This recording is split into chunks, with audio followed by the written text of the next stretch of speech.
Welcome everyone to another episode of this labor podcast, this webinar series that the School for Workers has been hosting for a while now. I'm Assistant Professor Lola Loustaunau here at the School for Workers, and we are very excited because today we have Professor Paula Varela join us for what I'm hoping will be a very rich and important conversation. I've been asked to let you all know that the School for Workers is now on Twitter. If you want to follow us, it's a School for Workers with the 4. Professor Varela is a professor at the University of Buenos Aires. She's a labor studies researcher with the National Science Council of Argentina. And her work has focused mostly on collective organizing and gender. And she's the author of the book, The Struggle for Worker Dignity, Grassroots Unionism in Argentina between 2003 and 2015. And she's the editor of Working Women, Bridging Production and Reproduction. Thank you for joining us, Paula. Bueno, muchas gracias. So before we begin, yes, we can hear you perfectly. And before we begin, I'm going to explain a little bit about today's episode. Professor Varela is going to be speaking in Spanish. So I'm going to be basically asking the questions in English and then translating as she replies. So that might mean that we'll go over a little bit of our usual half an hour to accommodate for this and be able to take advantage of Professor Varela's expertise while she joins us.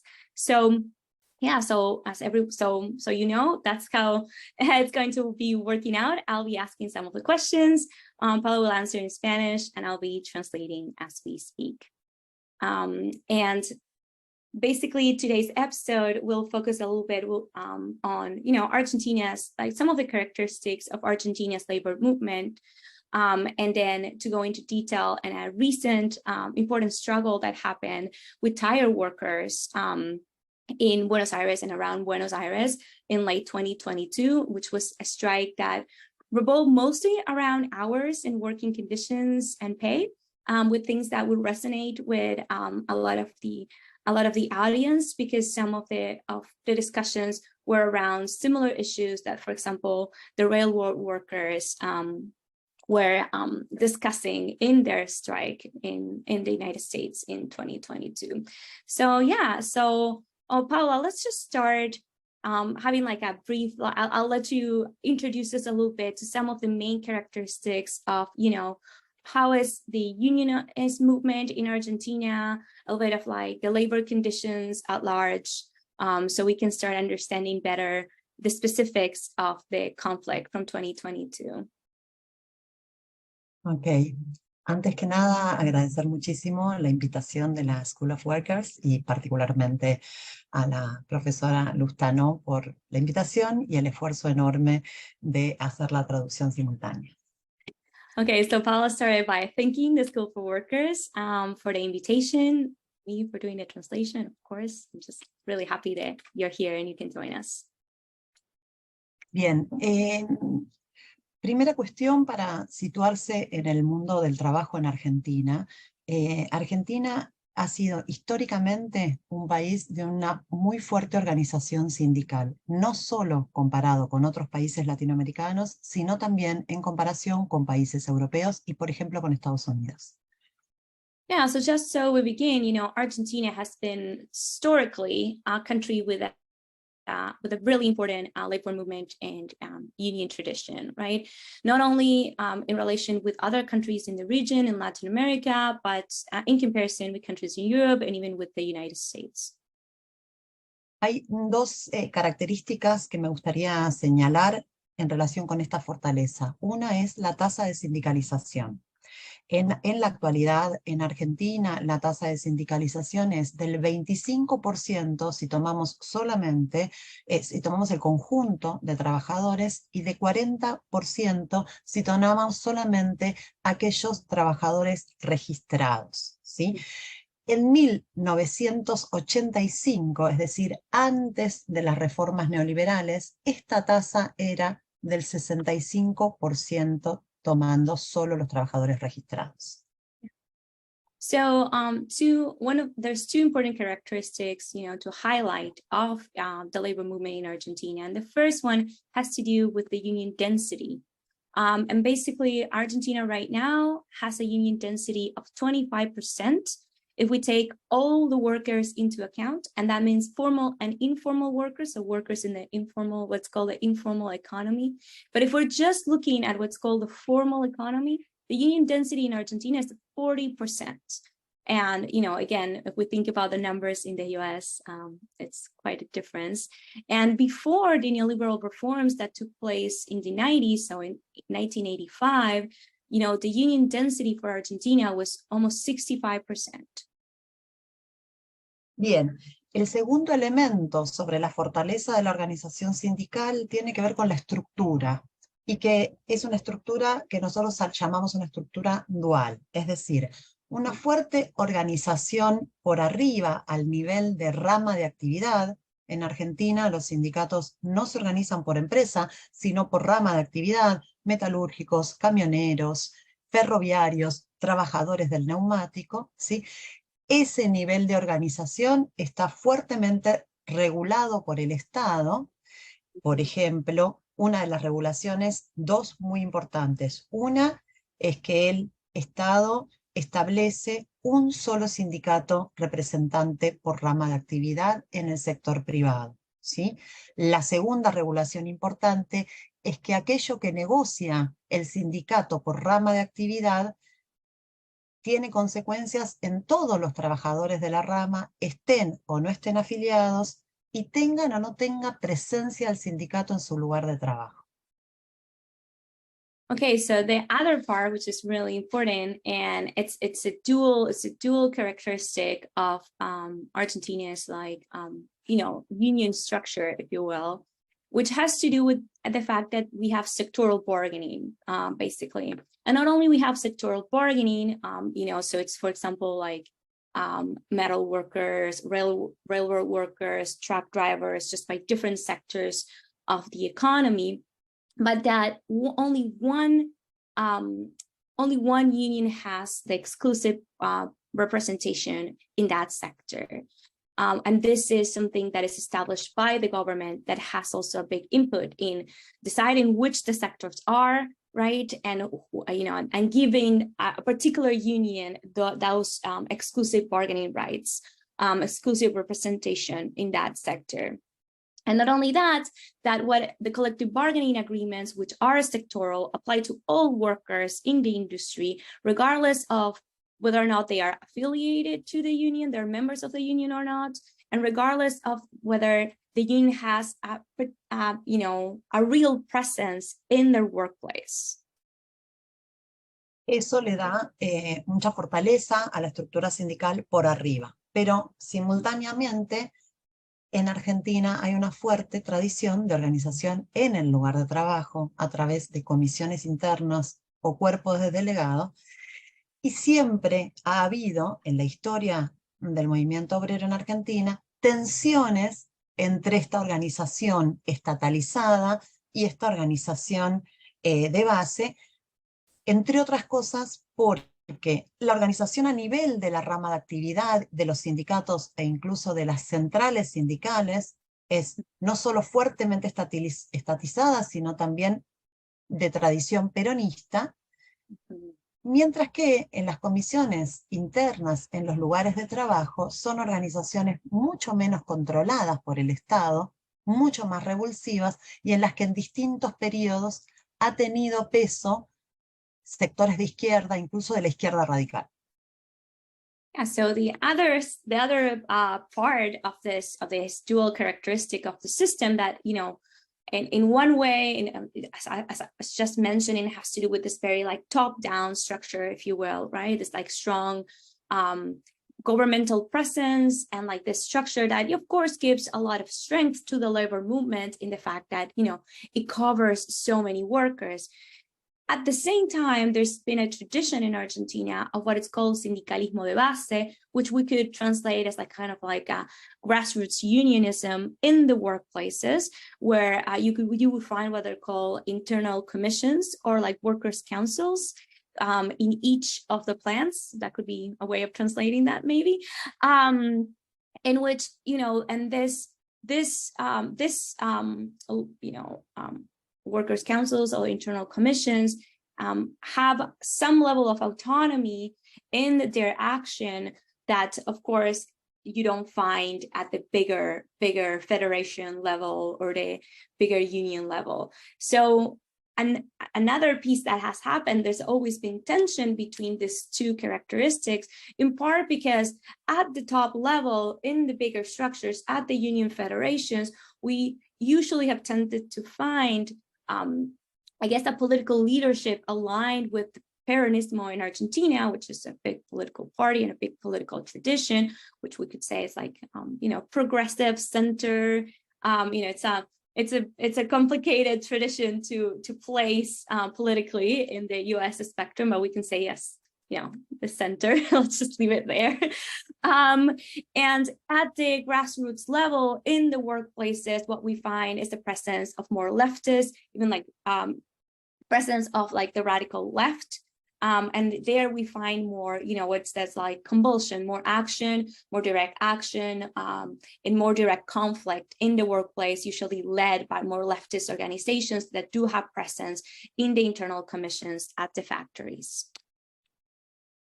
Bien, esta tradición de Argentina sufrió muchas modificaciones en la década del 90. Quiero señalar dos que son muy importantes para entender la actualidad y el conflicto del año pasado del neumático.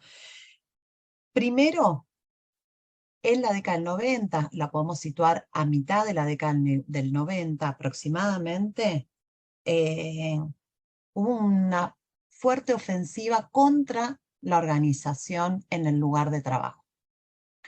En realidad, la ofensiva comienza en la última dictadura militar de Argentina, que transcurre desde 1976 a 1983, y a tal punto es fuerte esa ofensiva que empresas, entre ellas empresas multinacionales como la Ford o como la Mercedes-Benz, cuando asume el gobierno militar, le entregan al gobierno militar las listas de los delegados combativos para que el gobierno militar se ocupe. En Argentina, que se ocupe significó efectivamente secuestrar y desaparecer a todos esos delegados activistas sindicales de base de las fábricas. Yeah, so basically now what we're going to do is move to some of the transformations that happened, particularly in the mid-90s, what took shape like as a direct attack on this like more factory-based internal commission, grassroots unionism that you would find in many companies, in many factories in Argentina, right? And actually what Professor Varela was just saying is that we need to actually go a little bit farther back in time and think that this attack, this direct attack against workers organizing at the factory level started with the dictatorship in Argentina in the 70s, where you would see, for example, companies, transnational companies like Ford or Mercedes-Benz that went to the government and provided lists to the, authoritarian government and provided lists of these activists, of these unionists in the workplace. So the government would take care of those who were, creating conflict in the workplace, fighting for their rights. And basically the way in which the government took care of that was by kidnapping and disappearing and murdering those activists and those workers. So, so what happens in the 90s, this new attack in the mid-90s needs to be understood in direct relation with what had happened before during the dictatorship. Entonces, el ataque en la década del 90, por supuesto, es mucho menos violento que en la década del 70, porque fue bajo un gobierno constitucional, pero consistió, y también tiene que ver con la política de empresas transnacionales para poder traer las inversiones a un país del sur global como es la Argentina, que en el caso de muchas empresas, como por ejemplo la Coca-Cola, por ejemplo la Toyota, uno de las exigencias para poder traer las inversiones al país y asentar una unidad fabril era que el gobierno garantizara que esa planta fabril no tendría sindicalismo.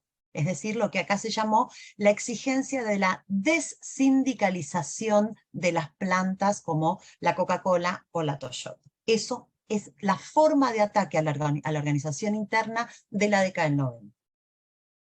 So what happens in the 1990s is that in the midst of really big neoliberal reforms, what you have is, a return of foreign direct investment, through the localization in Argentina of foreign companies like Coca-Cola, for example, or Toyota, right? And what Professor Varela is explaining is some of the main conditions that these companies were posing in order to locate, their factories in Argentina, was that they remain non-union, right?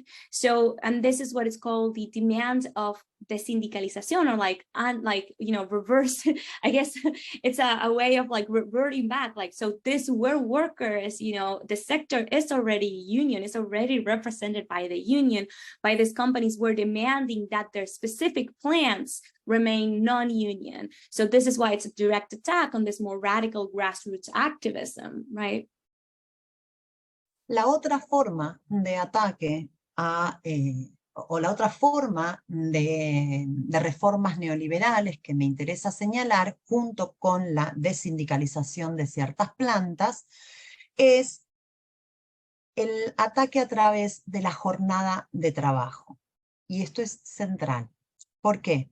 Porque, por ejemplo, tanto en la planta de Coca-Cola, como en la planta de Toyota, como en lo que van a ser las plantas de neumático, también instaladas en la década del 90, las propias empresas proponen cambiar la jornada de trabajo habitual, es decir, lunes a viernes, 8 horas más 4 horas del sábado, a lo que aquí en Argentina se conoce como turnos americanos, que son turnos de trabajo en las que se trabajan 7 días, 2 de descanso, 7 días, 2 de descanso, independientemente si esos días son sábado, domingo, lunes o martes.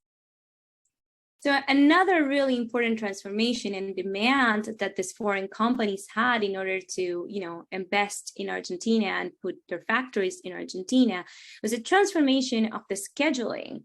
In Argentina, through the law and through tradition, and because this were already conquered rights of the workers, the scheduling in all these plants and in this sector, in those sectors until the 90s, was Monday to Friday, 8 hours a day, plus a 4-hour Saturday, right? What they demanded was a transformation into what in Argentina is now known as American scheduling.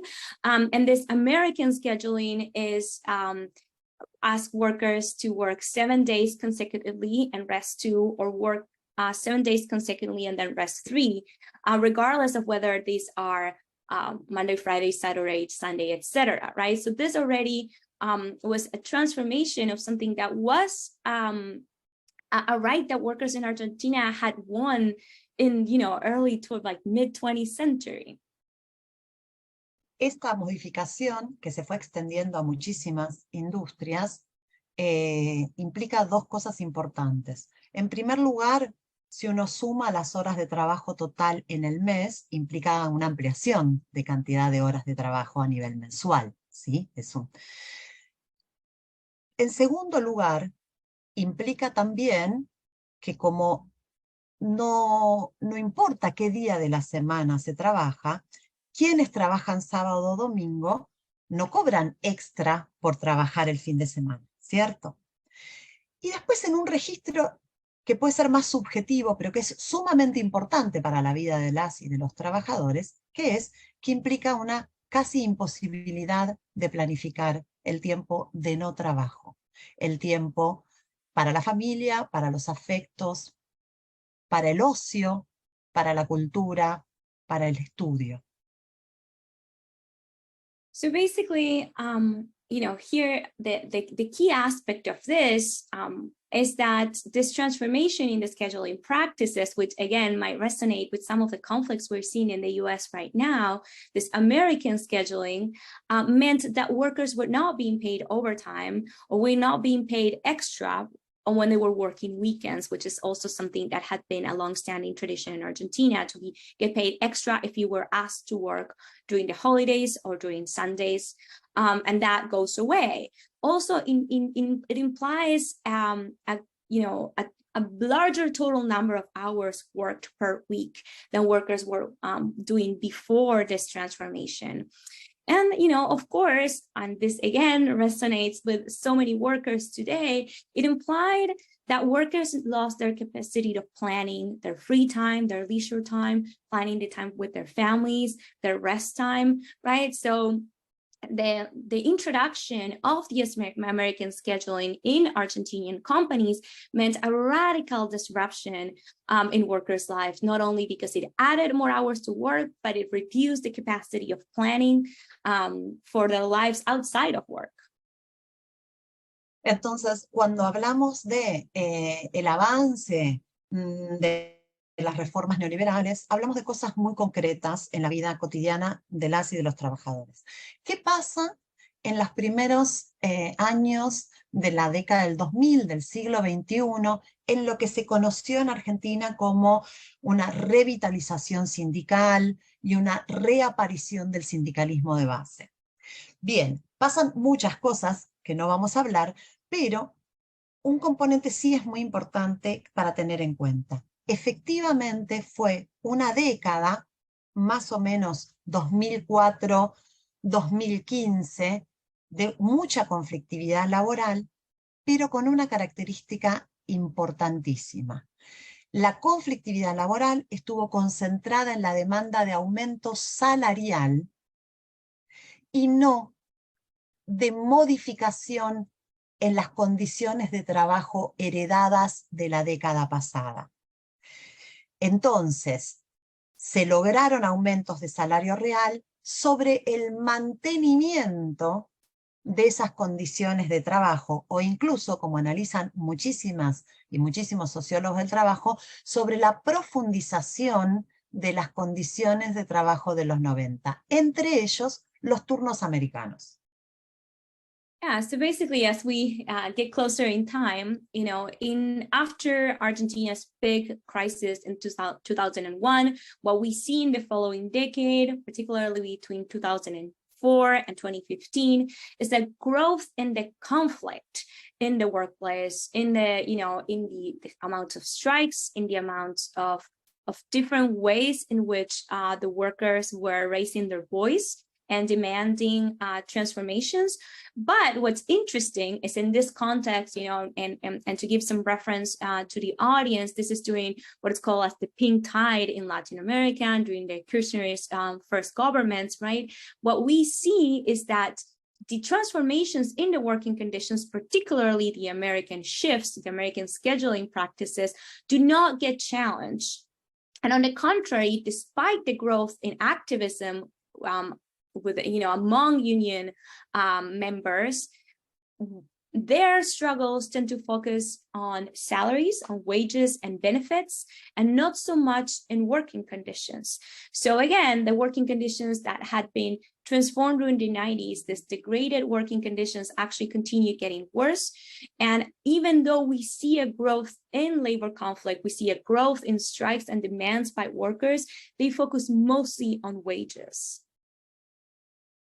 Ahora sí creo que podemos llegar al conflicto del neumático del 2022 con algunos elementos importantes para entenderlo.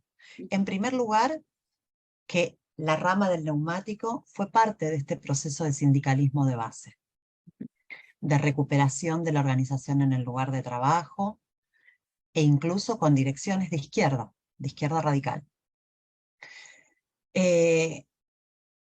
Yeah, so now we have some elements actually to go into detail with what happened in the tire workers conflict in 2022, right? And the first thing that we need to notice is that the workers in the tire industry were a big part of this like renewal in grassroots activism in the workplace, in the factories during the 2000s. And that there had been a growth in their open conflict, but particularly with the presence of like radical left activists within this internal commissions and factory, representation.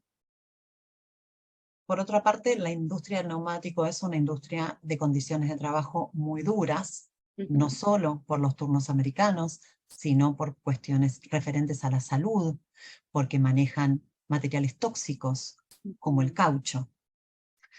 Eso hace que esta repolitización de la industria del neumático en Argentina haya colocado sobre la mesa diversos temas de discusión para los trabajadores, y hablo en masculino porque son 100% varones, ¿sí?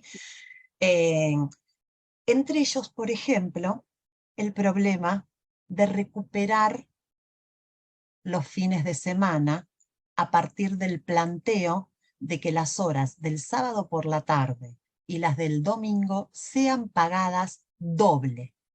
Es decir, el reconocimiento, no a través de eliminar esas horas, sino a través de duplicar el pago, el reconocimiento de que esas horas sean comprendidas como horas que el trabajador tiene que ser remunerado de manera especial porque está entregando cuando debería ser parte de su tiempo libre. Well, yeah, so what we need to understand is that particularly in the tire sector, what we see, because it is a sector with really terrible working conditions like this, even beyond the American scheduling and the shifts, what we see is it's an industry with a lot of health and safety hazards. There's a lot of toxic materials being used in the industry, right? It has a high accident rate. So this is a pretty dangerous industry. And another thing that Professor Varela is bringing up is that in Argentina, at least, we're talking about an almost 100% male workforce in this industry, right? And basically what we start seeing and what this like more left grassroots union members are bringing to the table in this sector specifically has to do with this health and safety issues, but it has to do also with getting back their weekends, and not by demanding not to work them anymore, but by demanding that they are paid double, particularly the second half of Saturday and Sunday be paid double, in order to recognize that workers are actually, giving up their rest time, a really important rest time, and they should be compensated accordingly to that sacrifice, I guess, that they are making. Este pedido fue sumamente novedoso o no común en las negociaciones salariales, en las negociaciones colectivas, perdón, que están reducidas casi exclusivamente a salario, y fue efectivamente lo que transformó el conflicto del neumático del 2022 en un conflicto sumamente duro. ¿Por qué?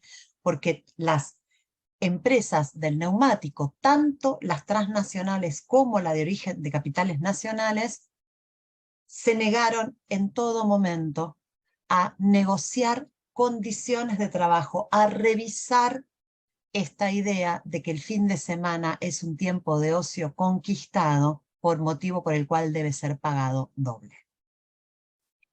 So, in order to understand why the conflict in 2022 became so intense and so complicated, it's important to understand that what this is, what workers brought to the table, this idea of recognizing, the qualitative difference of working during the weekends and the monetary compensation for that qualitative difference was really resisted by employers, by foreign employers, like those in Pirelli and in Bridgestone, but also by local and national employers like FATE, which is another tire company in Argentina, right? And they completely and absolutely refuse to acknowledge this difference and to basically, give workers back this right that they had gained before, this understanding that the weekend is time off, and if it's not time off, it should be properly and differentially compensated. Bien, luego de un conflicto que tiene muchas cosas interesantes, incluso en términos de repertorio, de protesta social, ¿cuál fue el resultado? El resultado fue un resultado contradictorio. ¿En qué sentido? Fue un triunfo para los trabajadores porque lograron un aumento salarial mucho mayor al que proponían las empresas, mucho mayor. Incluso fueron durante 2022 de los pocos sectores de actividad que hicieron acuerdo salarial por arriba de la inflación, lo cual en Argentina eso es bastante importante porque tenemos una espiral inflacionaria que en este momento alcanza el 100% interanual. So basically, and there's a lot of really interesting characteristics of the tire conflict from last year, particularly in the types of tools for protest and social movement building that the workers displayed. But it's important to know that it can be considered that it was a triumph, right? That it was a complicated strike, but workers actually were able to achieve wage increases that were one of the very few sectors that were able to get wage increases above inflation levels, which in Argentina is a lot to say, since we are currently in an 100% inflation spiral, basically. So getting wage increases above inflation is something that not many unions have been able to achieve. And the tire workers actually achieved something that was like quite above that rate of inflation. La parte contradictoria de este mismo logro fue que las empresas lograron que no se modifique y que no esté en la letra del acuerdo que las horas del sábado por la tarde y las del domingo se pagan más. Es decir, ¿qué lograron?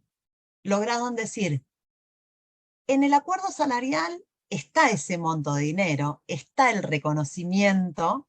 Sin embargo, en la letra del acuerdo no. ¿Por qué no? Porque aquellas conquistas que refieren a condiciones de trabajo son conquistas más permanentes que las que refieren a salario, sobre todo en una economía tan inflacionaria como la nuestra, donde los acuerdos salariales se desvanecen en el aire inmediatamente. Yeah, so basically, what's interesting here is that workers were able to achieve the wage increases that were equivalent to their demand of being doubly compensated for Sundays and half of Saturdays. But this wage increase was kind of like included in their package, in the benefits package, but they don't mean including in the collective bargaining agreement an explicit recognition that Saturdays and Sundays were being paid double. So basically, the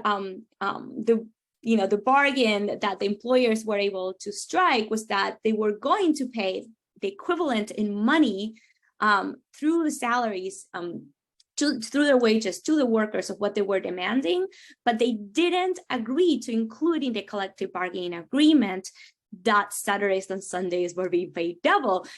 And why is that? Because that would have meant a radical a more radical transformation, something that's like long-standing in their CBA. And this is another caveat: CBAs in Argentina don't have an end date. They are open-ended in some way, and there's certain things that will trigger a new negotiation, but it's not like in the US, in which you have a collective bargaining agreement that lasts a specific amount of time. So basically, this meant, any changes in that CBA can be very long-lasting changes, and the employers completely refused to put in writing that they were recognizing this difference. ¿Es that correct, Paula? ¿No? Sí, perfecto, exactamente. Es exactamente así. Si eso hubiera entrado, sí, el reconocimiento de pagar las horas del sábado por la tarde y el domingo como dobles hubiera entrado en el acuerdo en papel, eso es un antecedente no solo para futuras negociaciones colectivas del sector, sino para el conjunto del sector industrial que está casi en su totalidad inmerso en turnos americanos. Entonces, eso es lo que las empresas dijeron que no. Lo que sí creo que es importante destacar, como para ir cerrando, es que con todas estas contradicciones, el conflicto del neumático hizo que a nivel masivo en Argentina se discutieran dos cosas que hace mucho tiempo que no se discutían y que yo creo que son muy importantes a la luz del aumento de luchas sindicales que hay en Estados Unidos, en Francia estamos casi en un proceso de huelga general, en la propia Gran Bretaña.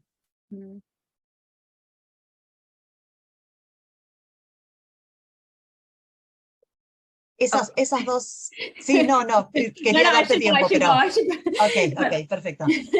I was like,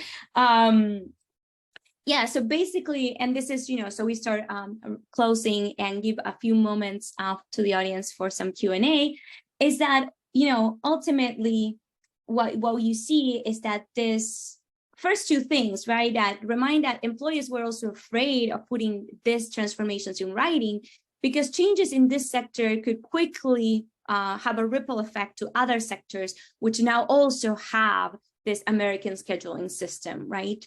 And then in another, and then again, this is to round up and to start closing, is that there are two important things that happen as a result of the conflict of the tire workers in Argentina, which is that they brought to the public discussion two things that have been a little bit out of discussion, out of the public sphere for a little bit, and that are really important to keep in mind as there's a rise in conflict, not only in Argentina, but we see that also in the US, we see that in France, we see that in the UK.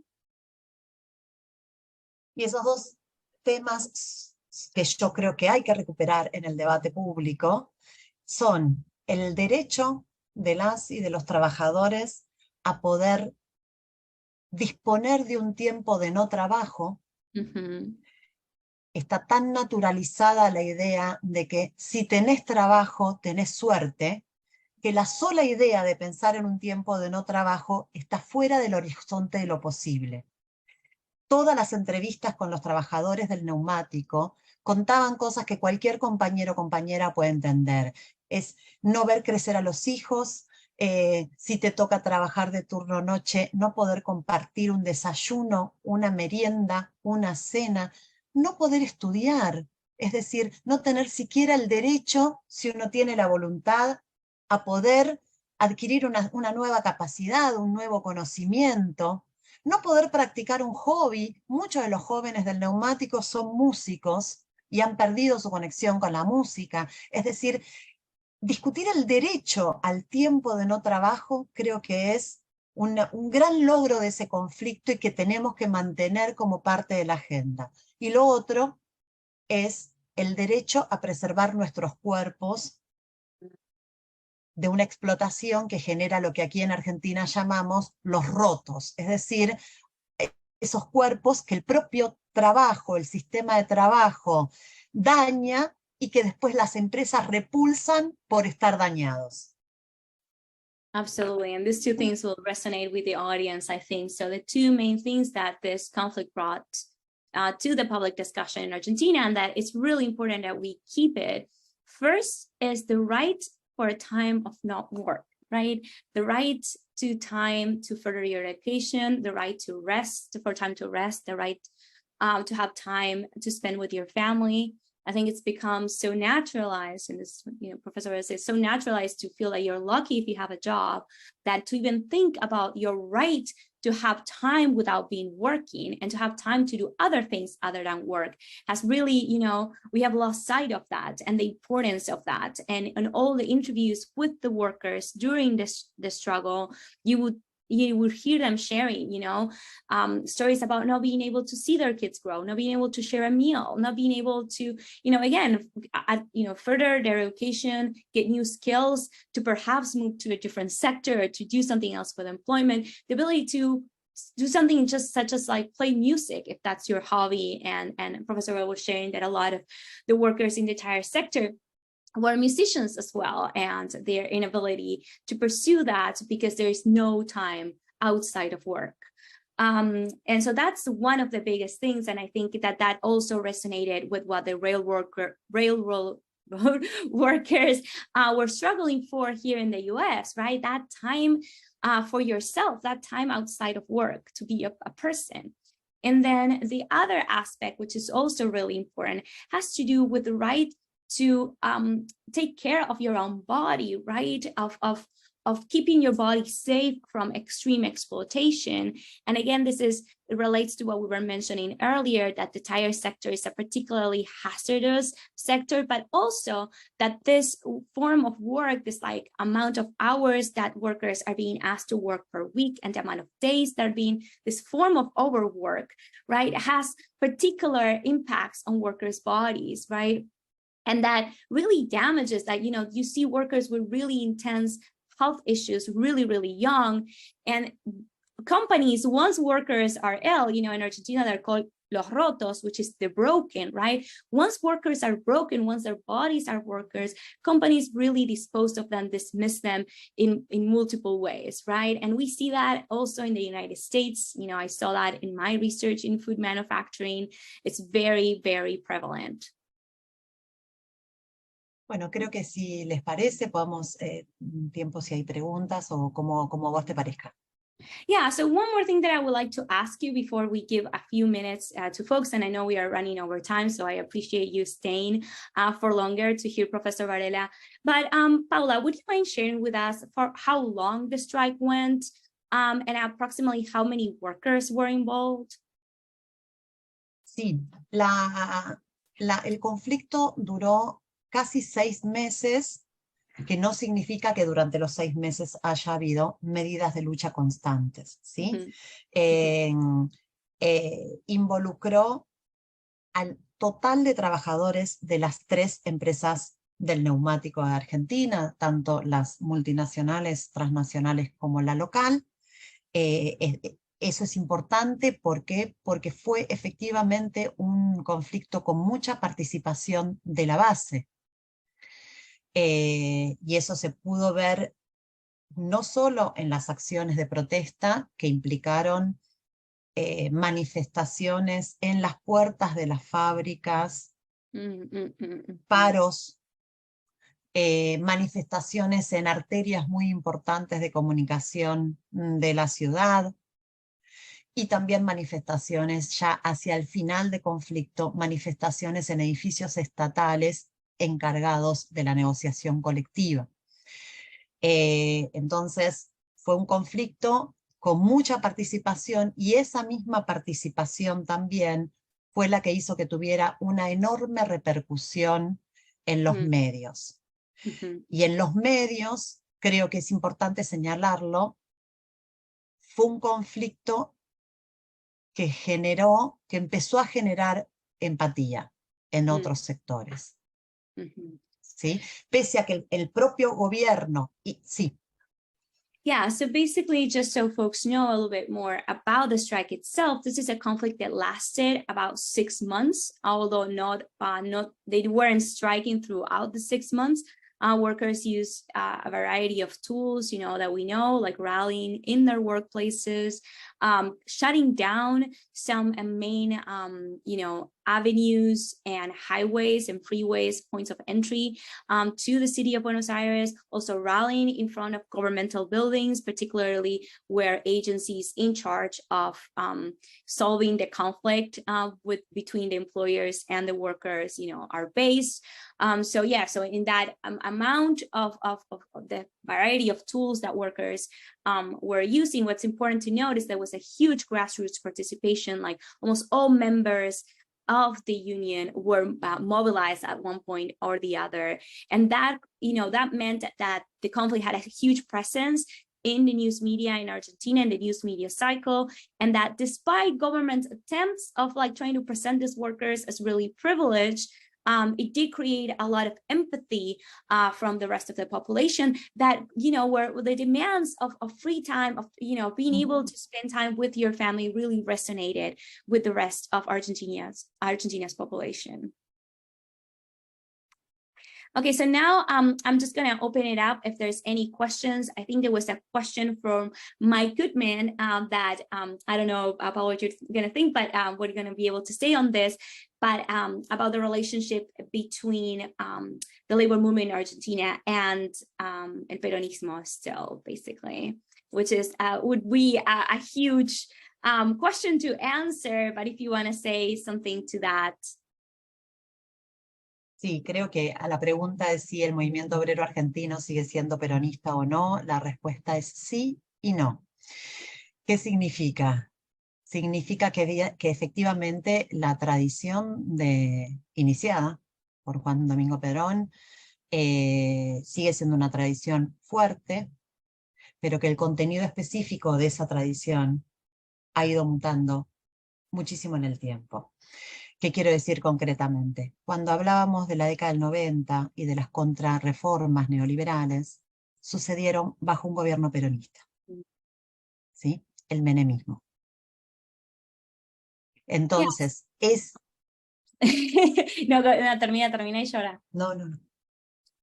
So basically, the answer to that question, to the question of, you know, the continued involvement, or whether or not the labor movement or the working class in Argentina continues to be Peronist or not, I guess the answer is yes and no. And in some ways, you know, there is still a big presence of that tradition, but also that tradition has been changing through time, and the composition of what Peronismo is and what Peronismo means has changed through time. And for example, it would be important to note that those neoliberal reforms we were mentioning in the 90s and that like attack to the working conditions were done under a Peronist government by Carlos Menem, what's called the Menemismo in Argentina. So basically, again, it's a complicated relation, given that Peronismo has also mutated and changed and means a lot of things, right? Ese hecho de que las reformas neoliberales hayan sido realizadas de la mano de un gobierno peronista no ha sido en absoluto gratis para la propia tradición. Hay un libro muy recomendable de Steven Levitsky sobre el Partido Justicialista, que se denomina del partido sindical al partido clientelar, para referirse a la política para los sectores pauperizados. Así que si al compañero le interesa, le recomiendo ese libro, que es muy bueno. Y una última observación que termina de colocar sobre la mesa, que creo que ya nadie sabe exactamente qué es el peronismo en Argentina, que es que incluso la recuperación de un peronismo de centro-izquierda durante la Pink Tide fue la recuperación de un trabajador en tanto consumidor y no la reconquista de los derechos laborales perdidos. Entonces todos esos componentes juegan en la relación entre los y las trabajadores con el peronismo, una relación que en las generaciones nuevas se desdibuja. Yeah, so another thing to keep in mind is that, of course, is, you know, the fact that it was a Peronist government who did those neoliberal reforms in the 90s, you know, wasn't something that was gratuitous to the party and to the relationship that workers have with the party. And not only that, is that, you know, as time went on, even with the recuperation or the reappearance of you know, more left-leaning Peronismo with the Pink Tide, what you see there is not so much the return of the fight of the worker and the return for a fight for worker rights, and of the government, I guess, kind of sponsoring the regaining of rights for workers, but more than anything, you know, allowing workers to become consumers. Like most of the policies from the government were directed not so much to expand working rights, but to allow workers to participate in a consumer economy. So again, that has also meant that there's, I guess, it's the relationship between the Peronist movement and the working movement has faded, particularly for newer generations that do not really make those connections between like a struggle for workers' rights, a struggle that is necessarily connected with Peronismo. And something else, Professor Varela recommended a book by Stephen Levinsky, and I'm going to write the name because I can't remember the name exactly, but a book that deals directly with these transformations in Peronismo and its relations with the working movement. So I don't know if there's any other questions or anything else that you would like to add, Paula, and if not, we'll close. No, I think para mí está perfecto. Okay, y agradezco muchísimo la invitación.